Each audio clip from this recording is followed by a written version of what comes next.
어떤 병자가 있으니 이는 마리아와 그 자매 마르다의 마을 베다니에 사는 나사로라. 이 마리아는 향유를 주께 붓고 머리털로 주의 발을 닦던 자요 병든 나사로는 그의 오라버니더라. 이에 그 누이들이 예수께 사람을 보내어 이르되 주여 보시옵소서 사랑하시는 자가 병들었나이다 하니 예수께서 들으시고 이르시되 이 병은 죽을 병이 아니라 하나님의 영광을 위하여 하나님의 아들이 이로 말미암아 영광을 받게 하려 함이라 하시더라. 아멘. 요한복음 11번째 시간입니다. 썩은 것에 임하시는 영광, 아나스타시스라는 제목 같이 말씀 보겠습니다. 잘 알려진 내용입니다. 죽은 나사로를 살리시는 그 상황에서 특히 이 마르다와의 이 대화가 이어지게 되어지는 말씀들이 기록되어져 있는데요. 쭉 읽어보셨겠지만 18절에 보면 베다니, 원래 이름은 베다니아인데요. 바이스 아니야. 그래서 무화과가 많은 동네인가 봅니다. 그게. 베다니의 위치에 대한 정보가 주어지고 있는데 거기에 보면 베다니는 예루살렘에서 가깝기가 한 오리쯤 되매라고 되어 있습니다. 물론 당연히 헬라어 성경 원문에는 오리라고 되어 있지는 않겠죠. 거기에는 보통 우리나라에서 심리를 그냥 일반적으로 4km 정도라고 하는데 찾아보니까 원래는 5.7km였는데 뭐 일제시대 때 이게 4km로 바뀌었다 뭐 이런 얘기도 있는데 하여튼 뭐 그게 중요한 건 아니지만 그러니까 심리를 보통 4km라 그럴 때 오리는 그러면 2km쯤 되겠죠. 헬라어 원문에는 스타디온 데카펜테라고 이렇게 기록이 되어져 있습니다. 스타디온은 헬라어 거리를 재는 그 단위인데 오늘날의 그 미터로 환산을 하면 192m 정도가 된다고 그럽니다. 데카펜테는 이 합성어인데 데카는 10열이고요. 그 다음에 펜테는 5입니다. 5. 그래서 데카펜테 하면은 15입니다. 그러니까 스타디온 데카펜테는 스타디온 192m가 데카펜테 15개 있는 거리라는 의미이기 때문에 결국 192m 곱하기 15 하면은 계산하면 2880m, 대략 3km 정도가 조금 안 되는 거리를 가리키는 겁니다. 이거를 그냥 오리라고 친절하게 이제 번역을 한 건데요. 실제로도 이 베다니는 이 나사로 그리고 마리아 마르다가 살고 있었던 이 베다니는 예루살렘에서 동쪽으로 한 2-3km 정도 떨어져 있는 곳에 위치한 작은 산골 마을이었습니다. 그러니까 지금 읽은 3절에 나오는 이에 누이들이 예수께 사람을 보내어 그 누이들이 보낸 사람 나사로의 그 누이들 마리아와 마르다가 보낸 사람이 예수님께 와서 주여 보시옵소서 사랑하시는 자가 병들었나이다 라고 말한 사람은 지금 이 베다니에서 온 사람이죠. 예루살렘에서 가깝기가 한 오리쯤 되는 베다니. 지역으로 따지면 유대 땅이죠. 예루살렘은 유대 땅에 있는 수도였으니까요. 북이스라엘은 사마리아를 수도로 했었고. 근데 이때 예수님은 그러면 어디에 계셨던 거냐 하면 이 전장인 10장의 상황 기억나시는지는 모르겠지만 그 수전절을 맞아서 예수님께서 그 예루살렘 성전에 솔로몬 행각에 거닐고 계셨을 때에 그쪽으로 몰려드는 유대인들에게 예수님께서 이런 말씀을 하셨죠. 너희가 내 양이 아니기 때문에 나를 믿지 않는다. 내 양이라면 내 음성을 들을 테고 또 나는 내 양을 안다. 나는 그들을 안다. 그래서 나는 그들에게 영생을 준다. 왜냐하면 그 영생을 주시는 아버지와 나는 하나이기 때문이다. 이런 그 골자의 말씀을 하셨어요. 복음의 본질이란 말이에요. 그러니까 어떻게 구원이 이루어지는지를 아는 것이 어떻게 보면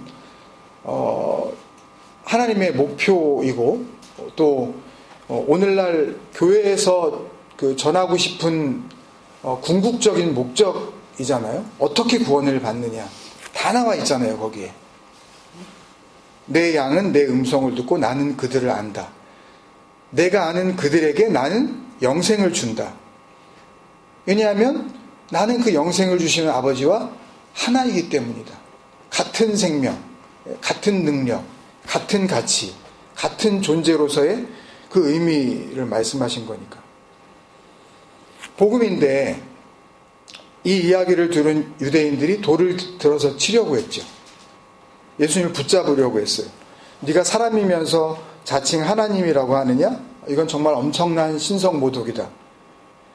그러니까 체포하려고 했던 거예요. 그러니까 39절, 10장 39절에 보면 그들이 다시 예수를 잡고자 하였으나, 이게 아우톤 팔린 피아사이, 피아조라는 헬라어 동사인데 이거는 arrest예요. 체포예요. 그러니까 율법을 어긴 죄인이니까, 하나님을 모독한 거니까, 가장 큰 죄를 지었으니까 체포하려고 했었죠. 이때 예수님께서 그 자리를 피해 가신 곳이 있었어요. 요한복음 10장 40절이 이걸 증언해 줍니다. 누가 한번 읽어봐 주시겠습니까? 다시 요단강 저편 요한이 처음으로 세례 베풀던 곳에 가서 거기 거하시니. 그렇죠. 그러니까 예수님께서는 예루살렘 성전에 계시다가 나와 아버지는 하나다라는 그 복음의 핵심, 그 선언 때문에 유대인들에게 돌을 맞고 체포될 뻔 하셨는데, 그 예루살렘을 피해서 어디로 가셨다고요? 요단강 저편이라고 불리우는, 즉 요한이 처음으로 세례를 베풀던 곳, 어떤 동네겠죠. 거기에 가 계셨던 거예요. 여기가 어딜까요? 그 동네 이름이 요한이 세례 베풀던 곳. 이것도 요한복음에 그 증언해주고 있습니다. 요한복음 1장 28절에 나왔는데, 문맥상 26절부터 한번 누가 읽어봐 주시겠습니까? 요한복음 1장 26절로 28절까지. 이 일은 요한이 세례 베풀던 곳 요단강 건너편 26절부터 26절부터. 예.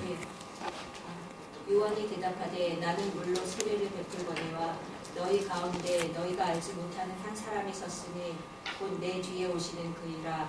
나는 그의 신발끈을 풀기도 감당하지 못하겠노라 하더라. 이 일은 요한이 세례 베풀던 곳 요단강 건너편 베다니에서 일어난 일이니라. 어디에 계셨다고요, 예수님이요? 베다니. 어떻게 된 거죠? 예수님이 계셨던 곳도 베다니예요? 같은 동네인가요? 이 지리상으로 보면 갈릴리 호수가 있고, 그 팔레스틴, 그 이스라엘이 살고 있었던 땅이요. 그리고 요단강이 흘러서 사해에서 물이 만난단 말이에요. 요단강을 중심으로 해서 왼쪽 편에 갈릴리, 사마리아, 유대 땅이 있었고, 그리고 요단강 건너편 쪽으로 데가볼리, 그리고 베레아가 있었단 말이에요. 근데 오늘 6절에 보니까 뭐라고 되어 있냐 하면, 우리는 알고 있잖아요, 지금 이 스토리를. 나사로는 죽었잖아요. 근데 6절에 뭐라고 되어 있냐면, 나사로가 병들었다함을 들으시고 그 계시던 곳에 이틀을 더 유하시고, 뭘 하셨는지는 모르지만 기록이 안 되어 있으니까 그냥 이틀을 그냥 머무셔요. 분명히 그 누이들이 보낸 자가 와서, 그러니까 성경에 그런 기록이, 이 사도 요한을 지칭하는 예수께서 사랑하시는 제자라는 표현 이외에, 그게 뭐 필레오가 됐든 아가페가 됐든 어떻든 간에, 물론 다른 단어를 쓰긴 했지만, 주여 사랑하시는 자가 병들었나이다 라고 이렇게 예수님께서 누군가를 공개적으로 다른 사람들도 알 정도로 사랑하는 사람이라고 그 지칭을 받던 사람이 없었거든요. 제자를 제외하고는 나사로가 유일한 사람이었어요. 예수님의 그 사역의 모든 이 시간 동안에. 근데 유일무이한 그 사람이 병들었다 그러는데 그냥 이틀을 유하셔요. 이상하죠? 특별한 사람인데. 예를 들어서 예수님께서 주여 사랑하시는 자가 병들었나이다. 나사로인 줄 알면서 이제 만약에 그런 얘기를 했을 때 예수님께서 만약에 사랑하시는 자가 아니었다면 일단은 나 그렇게 그닥 사랑하지는 않는데 라고 뭐 얘기를 하든지, 누가 그런데? 누가 사랑한다고 그렇게 얘기를 해? 누굴 얘기하는 거야? 근데 사랑하시는 자라 그러니까 그냥 알아들으신 거란 말이에요. 그게요. 그 정도의 관계란 말이에요. 나사로와의 관계는요. 근데 그냥 이틀을 머무셔요. 그리고 7절에 그 후에 이 에페이타 메타라는 단어는 and then later 그런 뜻이거든요. 그러니까 이틀을 더 유하시고 그리고 나서 이틀이 지나고 나서 그런 의미예요. 그 후에 제자들에게 이르시되 유대로 다시 가자 하시니 그랬어요. 왜 빨리 안 움직이셨을까요?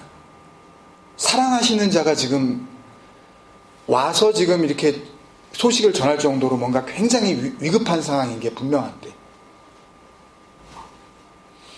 그리고 이제 정말 제자들과 움직이셨는데 17절에 보면 예수께서 와서 보시니 나사로가 무덤에 있은지 이미 나으리라 그랬어요.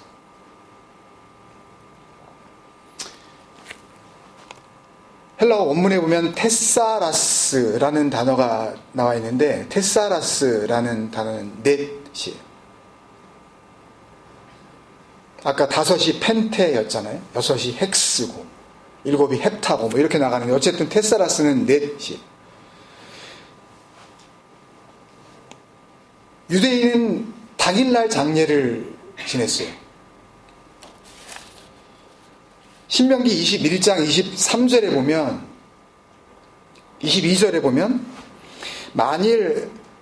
사람이 만일 죽을 죄를 범함으로 내가 그를 죽여 나무 위에 달거든 그 시체를 나무 위에 밤새도록 두지 말고 그날 장사하여, 이거를 이제 율법으로 만든 거예요. 그래서 그냥 잘못해서 범죄해서 죽인 자 말고도 그냥 죽은 사람은 다 동일하게 당일 장례를 지내는 거예요. 왜요? 그 뒤에 내용이 나오는데 뭐라 그러냐면 내 하나님 여호와께서 내게 기업으로 주시는 땅을 더럽히지 말라. 그러니까 죽은 자를 하루가 지나버리면 그러면 하나님께서 자기들에게 주신 그 땅이 더럽혀진다라고 생각을 했고, 또 나무에 달린 자는, 하여튼 죽은 자는 사실은 전부 예수 그리스도를 지금 가리키고 있는 그런 말씀인데, 나무에 달린 자는 하나님께 저주를 받았습니다. 이런 이야기가 나온단 말이에요. 이걸 근거로 해서 당일 장사를 지냈어요. 장례를. 그럼 이렇게 되는 거예요, 여러분. 예수님이 계셨던 곳은 요단강 저편, 건너편, 페란투 요르다누, 그 요르단을 건너서, 페이로 그러면 건너다 그런 뜻이거든요. 꿰뚫고 지나가서 across 그런 뜻이에요. 그러니까 페란투 요르다누, 요단강 저편, 그곳은 요한이 처음으로 세례를 베풀던 곳. 요한복음 1장 28절에서는 그곳을 베다니라고 그랬어요. 오늘날에는 그 도시 이름이 남아있질 않아서 찾을 수가 없대요. 근데 어쨌든 여기에도 같은 도시 이름이 여기에도 있고 빅토리아에도 있고 뉴사우스웨일즈에도 있고 그러니까 도시 이름이 같다 그래서 같은 도시는 아니라는 거죠. 유대인의 기준은 자기 삶에 있어서 모든 생활의 기준이 성전 중심이었잖아요. 예루살렘 중심으로. 그러니까 이 요단강은 예루살렘에서 보면은 이 동쪽, 정확히 얘기하면 이 동북쪽의 이제 그 강인데, 이 요단강은 예루살렘에서 동쪽에 흐르고 있는 강이기 때문에 요단강 저편이라고 말하는 것은 결국 어느 쪽을 말하는 거예요? 요단강 동쪽을 의미하는 거죠. 무슨 말씀인지 아시겠죠? 요단강 저편이라고 이야기할 때, 건너편이라고 이야기할 때 이스라엘 사람들이 느끼는 것은 그냥 저편, 그러면 무조건 그건 동쪽이라는 의미라고. 중심이 예루살렘이기 때문에. 그런데 지리적으로 보면 이 요단강의 위치는, 그러니까 다시 말해서 예루살렘에서부터 요단강까지의 거리는 직선 거리로 약 20km 정도 되고, 그리고 실제로 우리가 가보지는 않았지만 실제로 그곳에 가보면 거기에는 골짜기가 많은 유대 광야, 산악지형이기 때문에 걸어서 가려면 거의 40km 이상을 걸어야 되는 그런 지형이었던 거예요. 근데 거기서 다시 페란 투 요르다누, 요단강을 건너가야 되잖아요. 그러니까 이래저래 40km 이상을 훨씬 더 많이 이동을 해야 닿는 곳에 예수님께서 계셨던 거예요. 40km 이상. 꼬박 하루길이죠. 그래서 예수님께서 아까 6절에 나사로가 병들었다함을 들으시고 그 계시던 곳 어디예요? 베레아 베다니. 요단강 동쪽, 요단강을 건너서 요한이 처음 세례주던 그곳. 그 계시던 곳에서 이틀을 더 계시다가 그리고 나서 제자들에게 자, 유대로 다시 가자. 그럼 어느 쪽 방향으로 오시는 거예요 지금? 서쪽 방향으로 오시고 계시는 거죠. 예루살렘 방향. 나사로가 있는 것은 어디라 그랬어요? 예루살렘에서 가깝기가 한 2, 3km 오리쯤 떨어져 있었던 스타디온 데카펜테. 3km쯤 떨어져 있으니까 동쪽에서 오시는 예수님 입장에서 보면 베다니는 예루살렘보다는 3km쯤 가깝지만 그래도 여전히 거의 하룻길 40km 남짓되어지는 그 길을 요단강을 먼저 건너고 배를 타시고 그리고 나서 다시 걸어서 베다니로 오신 거예요. 그렇다면 생각해 보세요 여러분. 역으로 최초에 아까 3절에 마리아와 마르다가 보낸 사람이 예수님 계신 곳에 도착하는 데 걸린 시간도 하루길이거든요. 이 소식을 전하러 온 사람이 알고 있잖아요. 주여 보시옵소서 사랑하시는 자가 병들었나이다. 그러면 나사로는 예수님께 상당히 특별한 사람이었다는 것을 이 누이들이 보낸 사람도 알고 있었을 테니까 머뭇머뭇하면서 늑장을 부리면서 오지 않았을 테니까 부지런히 왔을 거 아니에요. 하루 만에 왔을 거예요. 그러니까 어쨌든 그 사람도 그 유대 땅 베다니에서 베레아 베다니로 오는데 하루가 걸렸다는 이야기. 그러면 소식을 전하는 사람이 오는데 하루. 그 급한 소식을 듣고 나서 예수님께서 아무런 기록이 없이 이틀을 더 계시고 그리고 다시 예수님께서 유대 땅 베다니로 오시는 데에 하루. 총 얼마나 걸린 거예요? 나흘, 4일이 걸린 거예요. 근데 무슨 말씀이냐면 17절에 아까 읽었지만 예수께서 와서 보시니 나사로가 무덤에 있은지 이미 나흘이라. 나사로 아까 말씀드린 대로 유대인들은 당일 장례를 치른다 그랬잖아요. 장례는 지금도 당일 치러요. 정통 유대인들은. 그러면 언제 죽은 거예요?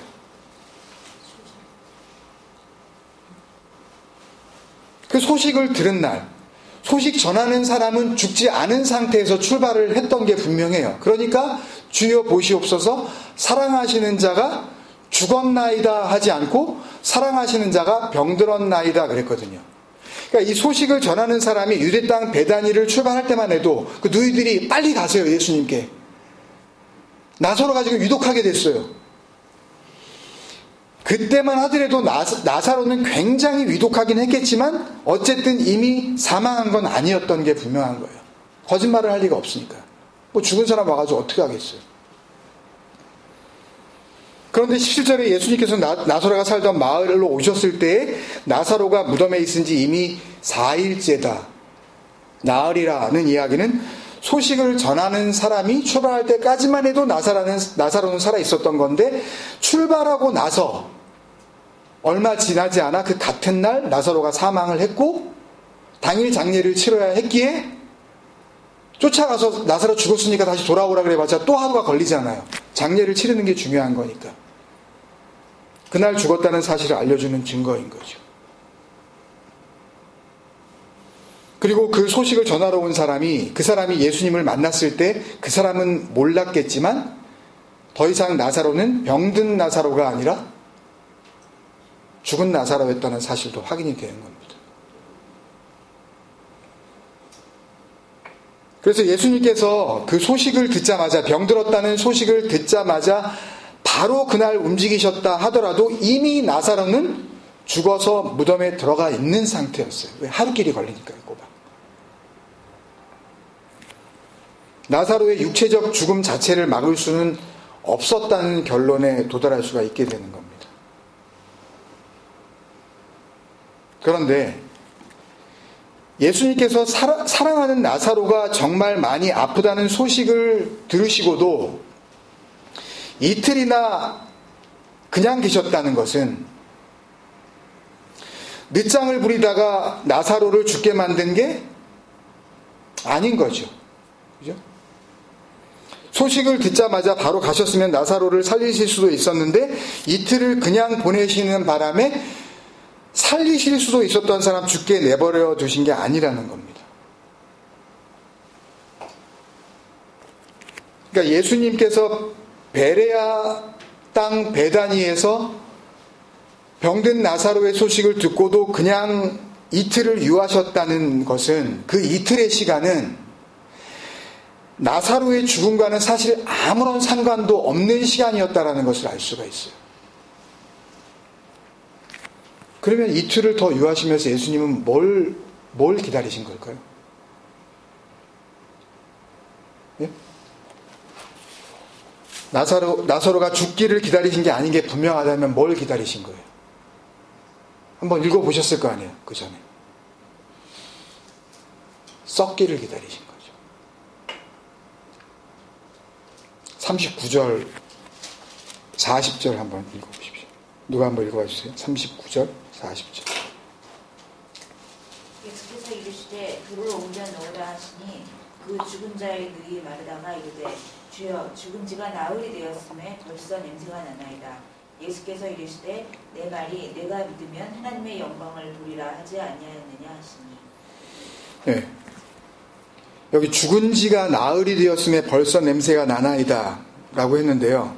여기서 벌써 비슷한 의미지만 조금 더 정확하게 좀 설명을 드리자면, 이 벌써로 번역한 헬라어 부사 이 에데는 사실은 좀 더 정확히 번역을 하자면 이제야말로, 마침내, 드디어가 사실은 더 적절한 번역이에요. 그리고 그 냄새가 나나이다. 그래서 그냥 그냥 스멜처럼 느껴지지만 당연히 이 냄새는 이 오조라는 이 헬라어 동사인데요. 이 오조는 그냥 냄새가 아니라 썩은 냄새예요. 나쁜 냄새. 그러니까 오더는 오더인데 일 오더, 나쁜 냄새, 악취, 스팅크예요. 고약한 냄새. 그러니까 시체에 적용되어지기 때문에 시체가 부패한 냄새. 그러니까 마르다가 한 말을 이걸 생각하면서 한번 다시 써보면요. 큐리에 주님, 에데 오제이, 이제는 썩은 냄새가 납니다. 이제야말로, 그러니까 마침내 드디어 썩은 냄새가 납니다. 왜? 나흘이 되었기 때문에. 무슨 말씀인지 아시겠어요? 나흘 전에는 무덤 안의 냄새가 밖에서는 잘 안 났다는 이야기입니다. 나흘째가 됐기 때문에 이제 마침내 드디어 finally 밖에서도 그 썩은 냄새가 나는 겁니다. 나흘째니까. 결국 예수님께서 요한이 처음 세례 주던 것, 그 베레아 베다니에서 출발을 이틀 늦추신 이유는 나사로의 죽음이 누가 보더라도 돌이킬 수 없는 타이밍이 되는 시점이요. 시체가, 그 육체의 썩어짐이 완전히 부패되어지는, 누가 보더라도 밖에서 그 시체를 보지 않더라도 이제 시체가 썩기까지 했구나 라는 것이 확인이 되어지는 그 최소한의 충분한 시간을 확보하기 위함이었다는 것을 알 수가 있어요. 나사로의 이 살리심은 좀 다릅니다. 예수님께서 살리신 사람들이 또 있어요. 복음서에 보면. 한 번은 누가복음 7장에 나오는 나인성 과부의 아들을 살리신 이야기고, 또 하나는 마테마가 누가복음에 다 나오지만 회당장 야이로의 그 어린 딸을 살리신 사건이에요. 근데 이 둘의 살리심과 이 나사로의 살리심이 다른 것은, 누가복음에 나오는 이 나인성 과부의 아들을 살리신 것과 회당장 야이로의 딸을 살리신 것은 그날 살리신 거예요. 심지어는 그 회당장 야이로의 딸 같은 경우에는 마태복음 9장에 나오는 그 증언에 보면 그 회당장이 뭐라 그러냐면, 주여 내 딸이 방금 죽었사오나, 이렇게 이야기해요. 조금 전에 숨 넘어갔다라는 그런, 아직 장례는 치러지지 않은, 오셔서 그 몸에 손을 얹어주셔서 그러면 살아나겠나이다. 그러니까 죽은 지 얼마 되지 않은, 그러니까 당시에 이 사망을 선고하는 그 랍비들의 그 전통 기준에 의하면 완전한 사망이라고 선언되기 전의 상황에서 살리신 사건이에요. 사망 후 4일이 지나고 썩은 냄새가 나면 누구라도 사망을 부인할 수 없기 때문에 그것을 완전한 사망이라고 했습니다. 랍비들이. 그러니까 어떻게 보면 나사로가 아닌 이 나인성 과부의 아들과 회당장 야이로의 딸을 살리신 이 둘의 살리심은 예수님의 신비한 능력을 인정하고 싶지 않았던 그 유대인들, 바리새인들의 입장에서 보면 완전히 죽은 자를 살린 게 아니었다. 거의 죽은 것 같을 정도의 기절한 사람을 다시 그냥 깨운 거다라는 반박을 할 수 있는 소지가 다분히 있었던 살리심이었다는 거죠. 그러나 나사로의 살리심은 그렇지 않았어요.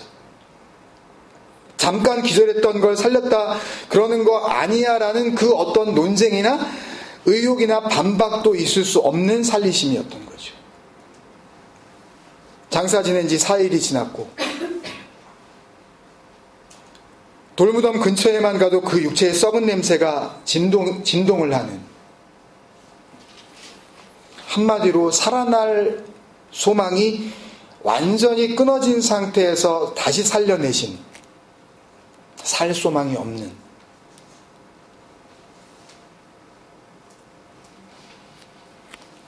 그런 무생물을 생물되게 하시는 그런 사건이었기 때문에 이전에 두 번의 살리심과는 완전히 차별되어지는 어떤 독보적인 의미를 담고 있는 사건인 거예요. 오늘 이 말씀. 그래서 똑같이 죽은 자를 살리신 사건이지만 나인성 과부의 아들을 살리셨을 때나 회당장 야이로의 그 아들, 나인성 과부의 아들을 살리셨을 때나 회당장 야이로의 딸을 살리셨을 때는 유대인들이 보고 크게 놀라기는 했어도 예수님께 그 어떤 그 신변에 문제가 생기지는 않았어요. 근데 오늘 나사로를 살리셨을 때는 바리새인들이 심각한 결정을 하게 됩니다. 당시 유대인의 상황으로 보면 가장 심각하고 최악의 상황이 벌어졌어요. 바리새인들이 죽은 지가 나흘이나 된 사람을 예수가 살려냈다는 사실을 전해 듣고는 대제사장들과 함께 공회를 소집했어요. 예수님 사역 이후에 처음 있는 일입니다. 오늘 47절 말씀에 공회라고 번역한 헬라어 단어는 시네드리온인데요. 히브리식 발음으로 하면 우리가 잘 알고 있었던 산헤드린이 되는 겁니다. 쉬는 together, with, someone, 같이 누군가와, 에드리오는 자리입니다. 그러니까 같이 앉아서 뭔가 의논하자라는 그런 의미인데, 당시 유대의 최고 법정입니다. 대법원이에요. 벌금도 부과하고, 심각하게 잘못한 사람은 폐형도 쳤습니다. 또 10장에서도 나왔었던 그 출교의 명령을 내릴 수도 있고 심지어는 사형을 선고까지만 할 수 있었습니다. 집행은 못했어요. 그러니까 이 유대의 최고 법정이 수시로 열리기는 하지만 대법원이기 때문에요. 사소한 그 사건은 잘 심리하지 않고 율법적으로 봤을 때 아주 중대한 사안에 대해서만 심의하고 판결하는 그런 최고 법정 사법기관이었던 거예요. 그러니까 물론 이전에 보여주셨던 날 때부터 맹인이었던 자를 보게 하신 거, 또 베데스다 저수지 앞에서 38년 된 병자를 고치시고 자리를 들고 일어나서 가게 하신 거, 이럴 때마다 유대인들이, 바리새인들이 저 예수 죽여버리자, 그 자리에서 그냥 하는 말로 논의는 있었지만 오늘 나사로 사건 이후처럼 공식적인 최고 법정이 열리고 대법원이 열린 거예요. 나사로 살아난 사건으로. 그리고 결국 여기에서 예수님에 대한 사형 의결이 이루어지게 되는 겁니다. 46절부터 53절까지의 말씀이에요. 같이 한번 누가 읽어봐 주시겠습니까? 45절부터 53절. 마리아에게 와서 예수께서 하신 일을 본 많은 유대인이 그를 믿었으나 그 중에 어떤 자는 바리새인들에게 가서 예수께서 하신 일을 알리니라. 이에 대제사장들과 바리새인들이 공회를 모으고 이르되 이 사람이 많은 표적을 행하니 우리가 어떻게 하겠느냐. 만일 그를 이대로 두면 모든 사람이 그를 믿을 것이요. 그리고 로마인들이 와서 우리 땅과 민족을 빼앗아 가리라 하니 그 중에 한 사람 그 해의 대제사장인 가야바가 그들에게 말하되 너희가 아무것도 알지 못하는도다. 한 사람이 백성을 위하여 죽어서 온 민족이 망하지 않게 되는 것이 너희에게 유익한 줄을 생각하지 아니하는도다 하였으니 이 말은 스스로 함이 아니요 그 해의 대제사장이므로 예수께서 그 민족을 위하시고 또 그 민족만 위할 뿐 아니라 흩어진 하나님의 자녀를 모아 하나가 되게 하기 위하여 죽으실 것을 미리 말하미러라.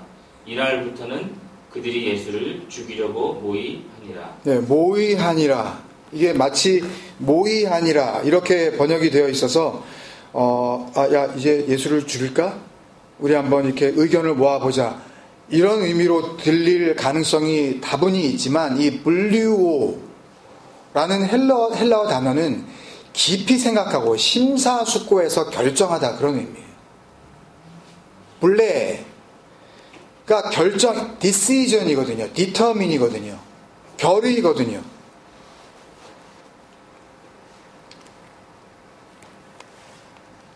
한 가지 중간에 우리가 오해할 수 있는 것은 그 대제사장 가야바, 예수님께서 처음으로 이제 끌려가는 어떤 그런 곳이기도 하죠. 붙잡혀서. 그 사람이 한 사람이 백성을 위하여 죽어서 온 민족이 망하지 않게 되는 것이 너희에게 유익한 줄을 생각하지 아니하는도다. 그러니까 예수님 때문에 사람들이 막 모여들어서 거기에서 만약에 밀란이 벌어지면 단순히 이제 로마가 분봉왕이나 대제사장을 임명하는 걸로 끝내지 않고 아예 군대를 동원해서 이스라엘을 다스리는 그런 상황이 올 수도 있으니까 예수를 그냥 대표로 해서 이걸 갖다가 죽여버리고 그리고 밀란을 막자 그런 의미거든요. 근데 이 말을 복음으로 만약에 보게 되어지면 51절, 52절 같은 그런 그 의미를 담고 있다라는 그런 해석을 하고 있는 것 뿐이에요. 그 사람이 그런 복음을 전했다는 것이 아니라 마치 우리가 알듯이 그 민수기 24장에 나오는 그 모압 왕 발락이 거짓 선지자 발람을 불러서 이스라엘을 저주하라 그랬을 때 내가 도저히 못하겠다 하면서 나중에 결국 그 거짓 선지자 발람이 이스라엘의 하나님이 복된 그 미래를 예언한 것처럼, 그러니까 본인이 자기가 그 뜻이 자기에 합해져서 그런 선언을 한 것이 아니라 말을 하다 보니까 그 말이 하나님의 복음에 하나님의 계획에 합한 그런 말을 하게 된 것일 뿐인 것처럼, 또 사무엘상 26장에 보면 다윗을 죽이려고 했었던 사울이 오히려 그 다윗을 향하여서 축복하고 그 다윗을 통하여서 하나님의 그 구원의 계획이 이루어질 것이라는 그런 선언을 하는 것처럼 똑같은 장면인 거예요. 또 하나 베드로가 주는 그리스도시요 살아계신 하나님의 아들이시니이다. 그 말 자체로 구원받는 건 아니란 말이에요. 만약에 그 말 자체가 구원의 능력이었다면 바로 그 장면에서 왜 사단아 물러가라라는 그런 책망을 받았겠어요. 그런 내용이라는 것을 알고 우리가 봐야 될 필요가 있습니다. 그러니까 이 장면은 하나님의 율법을 들고 산헤드린 그 공회에서 그 율법을 기준으로 나라를 다스렸습니다. 백성을 다스렸어요. 범죄자를 처벌하는 최고 법원이었습니다. 그 율법을 기준으로 다스리는 최고 법원이 그 율법의 궁극적인 목표인 복음의 실체로 오신 그 그리스도를 최악의 범죄자로 규정하고 죽이자고 결의한 겁니다. 언제요? 53절에 나오잖아요. 이날부터. 언제예요? 죽은 나사로를 살리신 그날이에요. 예수님은요, 죽은 나사로를 살리시기 전부터 나사로가 병들었다고 하는 소식을 듣자마자 요한복음 11장 내내 하나님의 영광에 대해서 말씀하셨어요. 요한복음에 다른 마태마가 누가복음에 기록되지 않은 여러 기적과 표적과 병고침과 적나라한 복음의 선포와 대화가 있었지만요, 예수님께서 십자가에서 죽으시는 그 장면 이외에 그 어떤 장면에서도 이렇게 분명하게 한 사건을 통해서 하나님의 영광을 보게 될 거라는 말씀을 직접적으로 하신 적이 없어요. 유일해요, 여기가.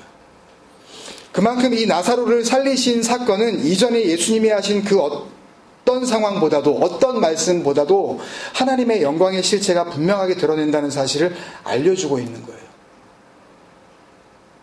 하나님의 영광은 곧 하나님의 구원을 의미하거든요.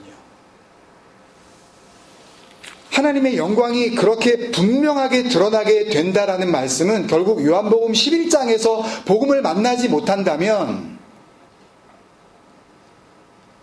당시 예수님께서 만난 그 사람들은 물론이고 기록되어진 말씀을 복음으로 만나고 있는 오고 오는 세대의 모든 이들, 우리조차도 가장 불쌍한 사람이 될 수밖에 없는 겁니다.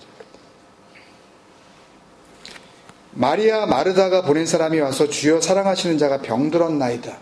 그랬을 때 예수님께서 대답하셨습니다. 이 병은 죽을 병이 아니라 하나님의 영광을 위함이요 하나님의 아들이 이로 말미암아 영광을 받게 하려 함이라 하시더라. 이 말씀은 예수님이 죽으시기 전날 밤 겟세마네 동산에서 하신 마지막 기도의 내용과 같아요. 요한복음 17장에 예수님께서 기도하시죠. 아버지여, 이제 내가 아버지께로 갑니다. 나는 아버지께서 내게 주신 그 말씀을 전하고 갑니다. 나는 아버지께서 내게 주신 자들에게 아버지께서 나에게 주신 그 말씀을 줍니다. 나를 아버지의 말씀으로 거룩하게 하신 것처럼 그들도 아버지의 말씀으로 거룩하게 하여 주옵소서. 이런 기도를 하셔요. 복음의 핵심입니다, 여러분. 어떻게 구원을 받는지 궁금하신 분들은, 어떻게 진리 안에 거하는지 궁금하신 분들은 정말 이 말씀 앞에 직면해야 될 필요가 있어요. 그리고 24절에 예수님께서 뭐라 그러시냐면 아버지여, 내게 주신 자도, 아버지께서 내게 주신 자죠. 나 있는 곳에 나와 함께 있어 아버지께서 창세전부터 나를 사랑하심으로 내게 주신 나의 영광을, 나의 영광이라 그러셔요. 원래는 내게 주신 나의 영광이니까 원래는 하나님 아버지의 영광인데 하나님의 말씀을 통하여 먼저 예수님께 주셨기 때문에 그 하나님의 그 영광은 예수님 자신의 영광이 되었다는 거죠. 뭘 통하여서요? 아버지께서 나에게 주신 그 말씀으로 나를 거룩하게 하신 것처럼 그 영광을 주셨다는 거란 말이에요. 그렇기 때문에 이 복음에서 우리가 한 걸음만 더 나아가면 그 그리스도의 복음을 받는 자들,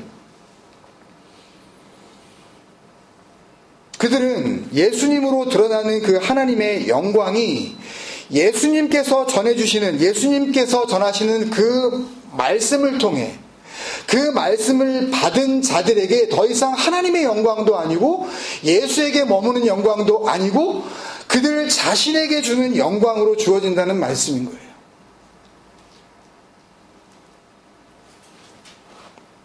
내게 주신 나의 영광을 그들로 보게 하시기를 원하옵나이다. 나사로의 병듦을 통하여서요. 사실은 죽은 나사로를 통하여서죠. 이제 예수님께서 하시게 될 일이 이 병은 죽을 병이 아니라 하나님의 영광을 위함이다. 나사로의 병듦, 그 죽음을 통하여 이제 예수님께서 하시게 될 일이 하나님의 영광을 위한 것이고 하나님의 영광을 드러내고 그 영광이 하나님의 아들에게 주어진다는 말씀이나 십자가를 통하여 십자가를 지심으로 거기서 죽으심을 통하여 하나님의 영광이 예수님에게 주어지고 그 영광이 하나님의 말씀을 받은 자들에게 보여진다. 나타나게 되어진다는 말씀은 같은 말씀이라는 거예요. 같은 목표, 같은 결과를 약속하시고 있는 동일한 복음이라는 말씀입니다. 그만큼 요한복음 11장은 복음의 무게가 이 정도로 가치로운 거예요. 그리고 또 한 번 말씀하셔요. 마르다와의 대화에서 같은 말씀하셨죠. 아까 읽은 40절에 예수님께서 그 돌을 옮겨 놓으라. 그러니까 마르다가 죽은 지 나흘이 돼서 냄새가 납니다. 그래서 예수님께서 하신 말씀이에요. 뭐라 그러셨어요? 예수께서 이르시되 내 말이, 원문에 보면 이렇게 되어 있어요. 우크티 에이폰 소이. 그래서 내가 너에게 이미 말하지 아니하였느냐. 그러니까 한 말을 지금 또 하신다는 이야기거든요. 원문대로 보면 뭘 말하셨다는 거예요? 내가 믿으면 하나님의 영광을 보리라 하지 아니하였느냐. 이거 말씀하셨다는 거예요. 그러면 여기까지만 봐도 어딘지는 모르지만 예수님께서는 지금 나사로의 사건과 관련해서 하나님의 영광이 드러난다고, 하나님의 영광을 볼 수 있다고 적어도 몇 번 지금 말씀하셨다는 거예요. 3번 말씀하신 거죠, 이미. 오해하실까봐 다시 말씀드리지만 내가 믿으면 이라고 할 때 그 피스티오라는 그 단어는, 이 믿는다라는 그 단어는 주체가 내가 아니라고 그랬습니다. 믿음이라는, 이 믿는다는 단어가 하나밖에 없으니까 어쩔 수 없다고 그랬어요. 뭐 어떻게 말하겠어요. 뭐 다른 단어를 쓰면서 이게 그 단어야 라고 말을 한다 한들 어쨌든 또 말이니까 그거는. 그러나 하나님께서 성경을 통하여서, 그리스도를 통하여서 말하시는 그 구원에 이르는 믿음은, 믿는다는 것은 하나님의 믿음, 하나님의 그 신실함, 그 faithful이라는 것은 약속을 지킨다는 의미죠. 절대 배신하지, 약속하신 것을 반드시 이루시는 하나님의 그 존재 방식, 그거를 믿음이라 그런단 말이에요.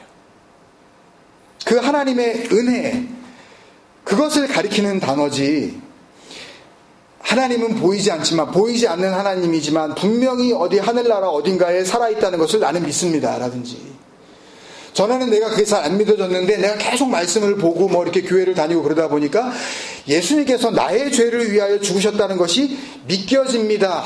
아니에요. 이건요, 대화가 안 돼요. 나에게서 발동되어지는 게 아니라는 말입니다. 이 믿음은 심리적인 인정이나 이성적 동의를 가리키는 단어가 아니에요.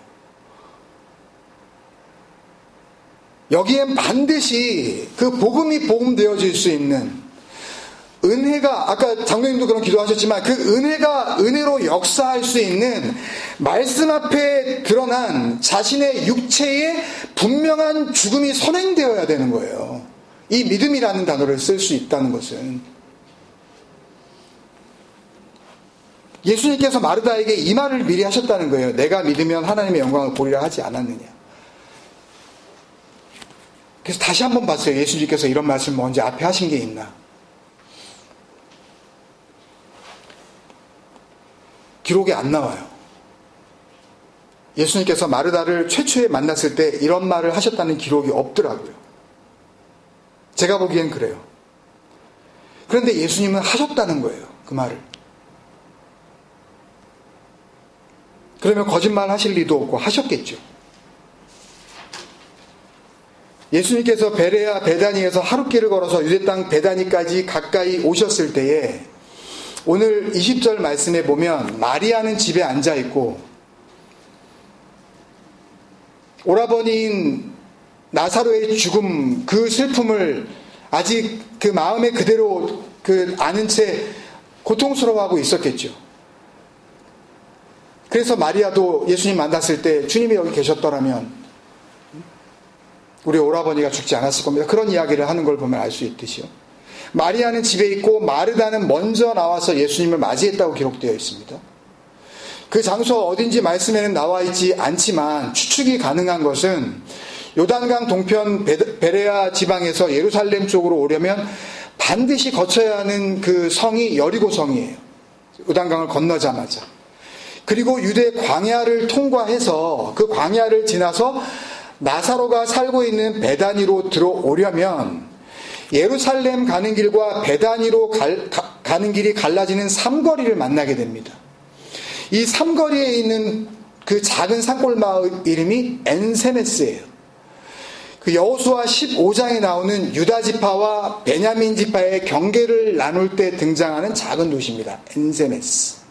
여기를 거치지 않고는 유대 땅 베다니로 들어올 수가 없었어요. 마르다는 아마 여기에 나가 있었을 겁니다. 2, 3km 되는 거리예요. 이 길목에서 예수님을 기다렸습니다. 마르다가. 예수님을 보자마자 하소연하듯이 털어놓기 시작을 해서 나눈 대화가 그 속에서 예수님이 마르다에게 먼저 하신 말씀이 있다면 유일하신 말씀이에요. 그러니까 예수님께서 거짓말 하실 리가 없으니까 예수님께서 내가 믿으면 하나님의 영광을 보리라 하지 아니하였느냐 라는 그런 말씀을 하셨다는 건데, 그런 취지의 말씀을 하셨다면 분명히 이때 말고는 그런 의미의 말씀을 하실 기회가 없었어요.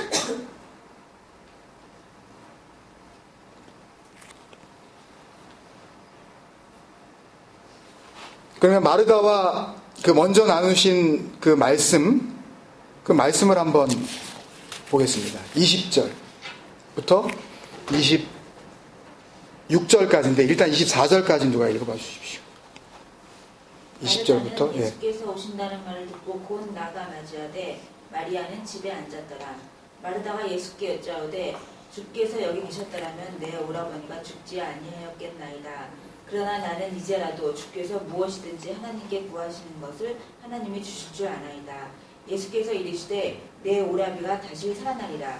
마르다가 이르되 마지막 날 부활 때에는 다시 살아날 줄 내가 아나이다. 네, 그냥 교리대로 믿고 있는 거예요. 그러니까 이성적으로 그냥 알고 있었던 대로 그냥 믿고 있는 거예요. 다니엘서 12장 2절에 보면 유대인들의 부활 사상을 추측할 수 있는 그 말씀이 나와요. 나중에 한번 보세요. 그러니까 지금 마르다가 마지막 날 부활 때에 다시 살아날 줄을 내가 아나이다 라고 이야기한 거는 내가 유대 교리를 통해서 그렇게 배워서 알고 있는데, 지금 오라비 죽었잖아요. 죽은 지 나흘 된 거 알고 있잖아요. 마르다는 누구보다도요. 근데 예수님께서 내 오라비가 다시 살아나리라, 그 말이 무슨 의미인지 모르는 거죠. 지금요. 교리대로 마지막 부활 때에 메시아가 오셨을 때 모든 죽은 자들이 그 나팔 소리를 듣고 일어나서 하나님의 그 보좌 앞에, 그 심판대 앞에 서게 될 거라는 그냥 교리만 알고 지금 이야기를 한 거예요.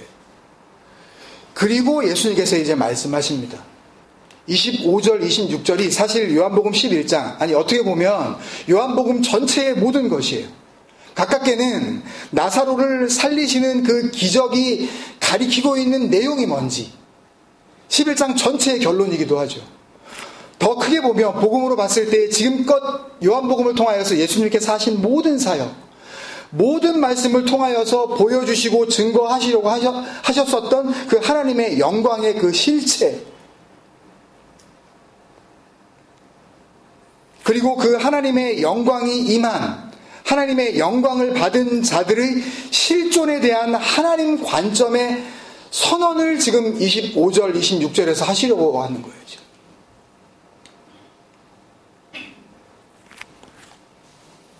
이거 증거하시려고 오신 거예요. 이제 말씀하시는 25절, 26절 계속 또 한번 읽어봐 주시겠습니까? 예수께서 이르시되 나는 부활이요 생명이니 나를 믿는 자는 죽어도 살겠고 무릇 살아서 나를 믿는 자는 영원히 죽지 아니하리니 이것을 내가 믿느냐. 네, 한 가지 고치고 가야 되는 것은요. 이게 전부 이렇게 번역을 해놔가지고 예수께서 이르시되 나는 부활이요 생명이니 나를 믿는 자는 죽어도 살겠고 이렇게 되어 있는데요. 이런 문장은 없어요. 로마서에도 마찬가지지만 그리스도를 믿는 자마다 뭐 이런 표현 이런 표현은 성경에 아예 없다고요. 이 호피스티온 그러니까 그 믿음을 받은 자들 에이스 에메 나를 통하여 이렇게 되어 있어요. 에이스 헤이스 어떤 방향을 가리켜요. 어디 안으로, 어디 안에서, 어디에게로, 어디를 향하여, 무엇을 통하여서, 무엇으로 말미암아, 무엇으로 인하여 라는 전치사가 분명히 있다고요. 전치사를 누가 이렇게 해석을 해요? 그러니까 아주 작은 거지만 나를 믿는 자는 죽어도 살겠고 그러니까 믿자 이렇게 되는 거죠. 그냥 한번 열심으로 한번 믿어보자 내가. 이 약물고 안 믿어지는데 한번 이렇게 되잖아요. 그 믿음은 나에게서 출발할 수 없는 거라니까요, 이게요. 이걸 전부 다 이렇게 번역을 하고 그대로 가리키다 보니까 자기 열심을 낼 수밖에 없는 거죠. 스스로 만족하고. 그 뒤에 나오는 무릇 살아서 나를 믿는 자는 그러면 죽기 전에 예수님 믿으면 영원히 죽지 않는다는 건데 그러면 나이 들어서 예수님 믿다가 그렇게 사시던 분들은 그러면 다 살아계셔야 되는데 그럼 도대체 이 살아서 믿는 건 뭐고 영원히 죽지 않는 거는 뭐죠 이거? 그렇게 안 돼 있어요. 파스호존 이렇게 돼 있어요. 누구든지 호존 앞에 그랬잖아요. 나를 믿는 자는 죽어도 살겠고 그러니까 그 죽었을지라도 생명을 얻겠고 그런 의미라서 누구든지 그 산 자는 이렇게 돼 있어요. 누구든지 그 산 자는 카이 피스티온 즉 헤이스 에메 나를 통하여 믿음을 받은 자는 이렇게 돼 있다고요. 살아서 나를 믿는 자는이 아니라 그 산 자 곧 내 안에서 믿음을 받은 자는 이렇게 돼 있어요. 26절 그 앞부분을 다시 해보면 이렇게 되어 있는 거예요. 누구든지 그렇게 산 자 그러니까 나를 믿는 자 나를 통하여서 믿음을 받은 자들은 죽어도 칸 아포단의 제세타이 죽어도 살겠고 이 죽음은 육적 죽음이 되든 아니면 말씀을 통하여서 죽든 어쨌든 간에 그 어떤 죽음이라도 살겠고 생명을 주신다는 그런 약속이에요. 그 다음에 무릇 살아서 나를 믿는 자는 이 말씀은 원문대로 하면 누구든지 그렇게 산 자, 즉 나로 인하여 믿음을 받은 자들은 이게 맞아요. 영원히 죽지 아니하리니 이거는 삼중 강조인데요.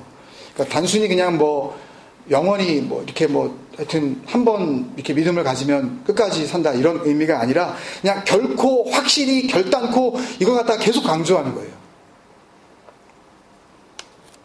죽어도 죽은 게 아니라는 말씀이에요. 죽죠. 그렇게 알다시피 우리가 기적적으로 살아나는 나사로라고 안 죽었을까요?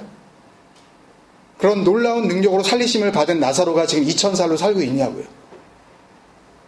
죽었단 말이에요. 언제 죽었는지 모르지만. 이것을 내가 믿느냐?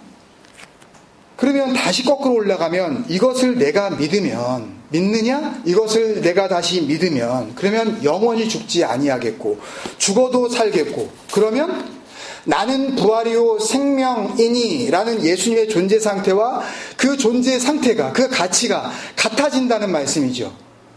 그러면 나는 부활이요 생명이니 라는 그 선언이 단순히 어떤 나는 부활이야 이런 어떤 육성으로 하는 그런 고백이 아니라 정말 하나님께서 보시는 부활인 상태, 생명을 가진 상태, 그게 되는 거 아니에요. 그러면 우리가 그걸 외칠 수 있는 상태가 되는 거잖아요. 나는 부활이요 생명이니.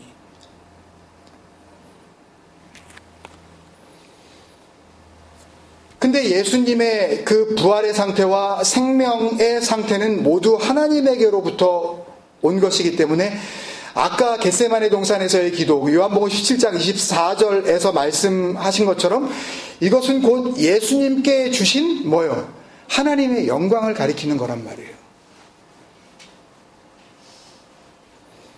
그래서 26절에 지금 예수님이 마르다에게 이것을 내가 믿느냐라고 말씀하신 것은요, 정리하면 내가 믿으면 너도 너에게 주어지는 나는 부활이요 생명이니 이 부활과 생명이라는 하나님의 영광을 보게 되리라 라는 말씀을 하신 거예요. 거꾸로 말씀하신 것 뿐이라고요. 하나님의 영광에 대하여 증거하신 세 번째 말씀인 거예요. 그리고 예수님께서 죽은 지 나흘 된 이미 그 육체가 썩어져 냄새가 나는 나사로를 살리신 겁니다. 사람으로서는 할 수 없는 그 기적을 통하여 또 뭘 드러내신 거예요? 또 한 번 하나님의 영광을 드러내신 거죠. 네 번째.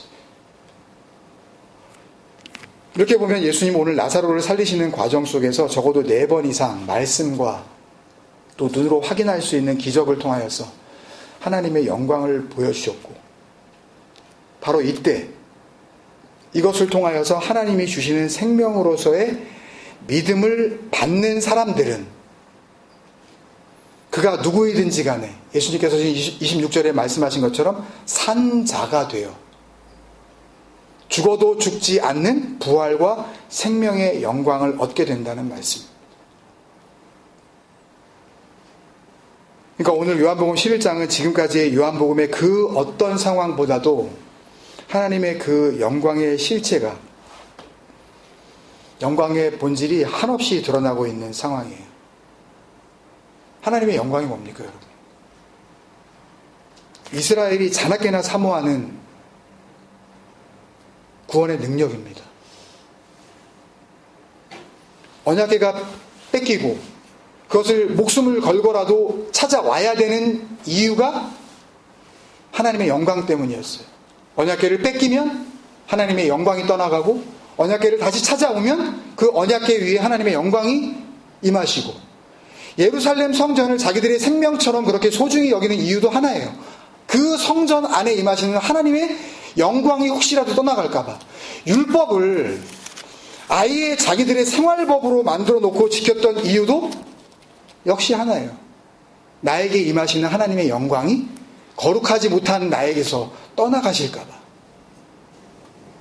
자나깨나 하나님의 영광이 떠난다는 것은 곧 그들이 멸망받는다는 것을 의미하는 것이고, 하나님의 영광이 임한다는 것은 하나님께서 함께 하신다는 것을 의미하는 것을 세상 그 누구보다도 더 잘 알고 있었던 유대인들이, 가뜩이나 그 율법을 가르치는 자리에 있었던 바리새인과 대제사장들이 하나님의 영광이 한없이 드러나고 있는 나사로를 살리신 이날부터 그 하나님의 영광을 알아보지 못하고, 그 구원의 복음을 알아듣지 못하고, 그 영광과 복음의 실체로 오신 예수를 죽이자, 결의한 겁니다. 그러면 그들은 예수를 죽이는 게 아니라 뭘 죽이는 거예요? 하나님의 영광을 죽이는 거예요. 사람들이 보통 그러죠. 그 목사님이 진짜 복음을 전한다면 사람들이 어떻게 모이지 않을 수 있겠냐? 진정한 복음이 전해진다면 사람들이 어떻게 듣지 않을 수 있겠냐고. 어떻게 구름처럼 모여들지 않겠냐고. 아니에요. 그렇지 않아요. 예수님이 전해도 그 결과는 저거 죽여버리자였어요. 예수님이 전해도. 사람으로서는 있을 수 없는 그 기적을 보여주시면서 하나님의 영광의 실체가 무엇인지 알려주시려고 하는데도 불구하고 저거 죽여버리죠. 그들이 전하는 복음이 정말 복음이라면 모든 사람들에게 환영을 받을 거라고 늘 말을 하죠. 아니에요. 그렇지 않아요. 잠깐 흥분하는 것 같다가도 보이는 게 주어지지 않으면 다 떠나갔습니다. 보이는 조직, 보이는 모임, 보이는 건물, 보이는 성과, 보이는 결과물, 만족도, 보람. 복음은 우리에게, 하나님은, 예수님께서는 우리에게 보이는 것을 구원의 소망으로 약속해 보신 적이 없어요. 뭔가 보이는 것 때문에 내 마음이 위로를 받고 있다면 복음이 아닌 것을 붙잡고 있는 것이 분명합니다. 심지어는 그 예수조차도. 그렇기 때문에 죽은 지가 나흘이나 됐던 나사로가 육적으로 살아난 것이 말이나 됩니까, 여러분? 정말 사람의 힘으로는 할 수 없는 엄청난 일이지만 그 자체가 하나님의 영광은 아니에요. 하나님의 영광은 영원히 죽지 않는 부활과 생명이라 그러셨는데, 그때 살아났던 나사로는 몇 년 뒤인지는 모르지만 분명히 죽었단 말이에요. 그러니까 나사로의 육적인 소생은 그 상황 자체, 그 사실 자체만으로는 부활도 아니고 생명도 아니고 영광도 아닙니다. 오해하지 마세요. 거기에 눈길이 가면 안 돼요. 그 기적에. 예수님이 오셔서 하시려고 했었던 사역이, 하나님께서 맡겨주신 그 일이 이런 식의 살리심이었다면 복음을 전하시는 것이 아니라 아마 무덤들을 찾아다니셨어야 될걸요? 사흘 이내에 죽은 것들이 어디 있나, 이렇게. 썩은 냄새 나는 거 골라가면서, 나네? 나!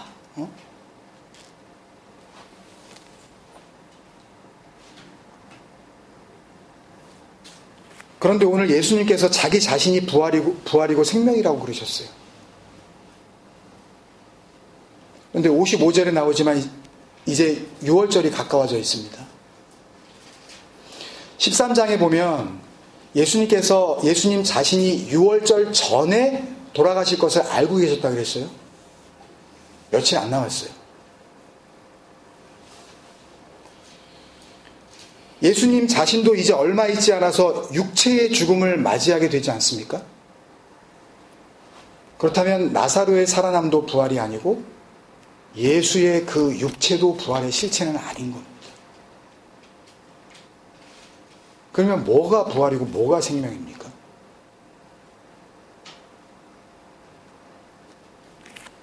부활과 생명은 하나님께서 약속하신 그리스도의 복음 안에서 궁극적인 목표 아닙니까, 여러분? 너무나 가장 중요한 본질 아닙니까? 예수 앞에 있는 썩어버린 나사로, 하나님의 말씀으로 오신 자, 살리시는 그 말씀 앞에서 썩어지는 육체로 드러난 죽은 자에게만 임하시는 능력, 하나님의 약속에 최후의 증거로 오셨지만 그 최후의 증거마저도, 그 약속만 남기시고 그 증거조차도 거두어 가시는 그 섭리, 이게 하나님이 주시는 부활이고 생명이 되는 겁니다. 그렇기 때문에 육체의 죽음을 앞두고는 계시지만 예수님의 그 육체는 사라지지만 그 말씀과 예수님께서 전하셨던 그 약속에 마지막 증거로 오신 예수님은 스스로를 부활이요 생명이라고 단언하실 수 있었던 겁니다. 육체는 사라져도 전하셨던 그 말씀과 세워놓으신 하나님의 그 약속은 남기 때문에 썩어지는 육체를 입고 있는 우리에게도 말씀 앞에서 우리의 살 소망이 전혀 없는 썩어짐의 실체가 드러나고, 그때 하나님께서 주시는 이 부활과 생명의 은혜가 넘치시기를 주의 이름으로 축원합니다. 1월은 모임이 없습니다. 2월에 다시 뵙겠습니다. 연말 연시 멜번에 있는 식구들도 유익한 시간이 되시고 또 다른 곳에서 같이 영상을 보시면서 은혜를 나누셨었던 에클레시아 분들도 주 안에서 늘 강건하시기를 기원합니다. 기도하겠습니다. 사랑하는 아버지, 은혜를 감사합니다. 예수님께서 분명히 말씀하셨습니다. 살리는 것은 영이니 육은 무익하니라. 내가 너희에게 이른 말이 영이요 생명이라. 예수님은 더 이상 우리와 같이 계시지 않지만 예수님께서 우리에게 주신 하나님의 약속은, 그 말씀은 우리를 살리시는 영이 되고 생명이 되어 썩은 자였던 우리에게 임하시는 하나님의 영광으로 나타난 줄로 믿습니다. 그 영광과 그 생명과 그 믿음 안에서 주님 부르시는 날까지 평안을 누리게 하여 주시옵소서. 부활과 생명의 증거로 오신 예수님의 이름으로 감사하며 기도드립니다.